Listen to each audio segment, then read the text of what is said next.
చేయడానికి ఏంటేంటి సామాన్లు కావాలో చూద్దాం. ఇప్పుడు కావాల్సిన ఉప్పు, 4 టేబుల్ స్పూన్ పెరుగు, 2 టేబుల్ స్పూన్ చక్కెర, 1/4 tablespoon baking soda, 2 cup maida ఈ మెజర్మెంట్తో తీసుకున్నాను.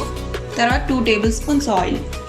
ఇప్పుడు నాన్ చేయడానికి ఏం కావాలో ఎలా చేయాలో చూద్దాము. ఫస్ట్ పెరుగు వేసుకుందాము.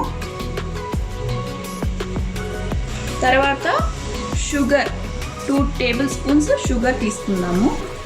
తర్వాత బేకింగ్ సోడా వేద్దాము. ఉప్పు వేసుకుందాము కావాల్సినంత. ఇది మిక్స్ చేసుకుందాము.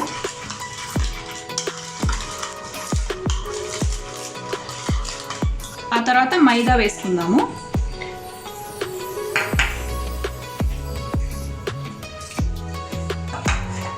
ఇప్పుడు మనం బాగా కలుపుకోవాలి.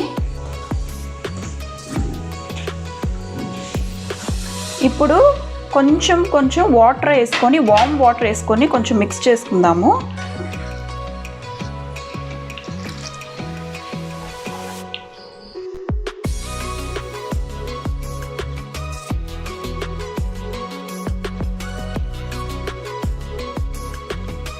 ఇప్పుడు కొంచెం ఆయిల్ వేసుకుందాము అంటకుండా ఉండడానికి. నాన్కి పిండి రెడీ అయిపోయింది. దీన్ని బౌల్లో ఇలా పెట్టి ఒక 2 అవర్స్ రెస్ట్ ఇద్దాము.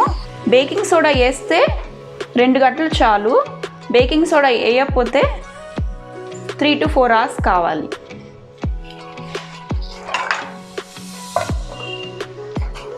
చూద్దాము ఇప్పుడు నాన్ పిండి రెడీ అయిపోయిందా లేదా అని. చూడండి, ఇప్పుడు నాన్ పిండి బాగా ఉబ్బి రైస్ అయ్యి వచ్చింది. ఇప్పుడు మనం ప్రెస్ చేసుకుందాము. బ్యాటర్ చాలా సాఫ్ట్గా ఉండాలి నాన్కి. ఇది మనం ఏ షేప్లో అయినా చేసుకోవచ్చు.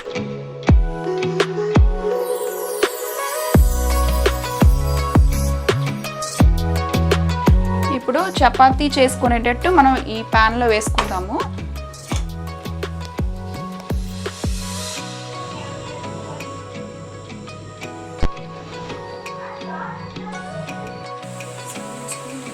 నాన్ రెడీ అయిపోయింది. సో ఘీ ఇలాగా స్ప్రెడ్ చేసుకుందాము.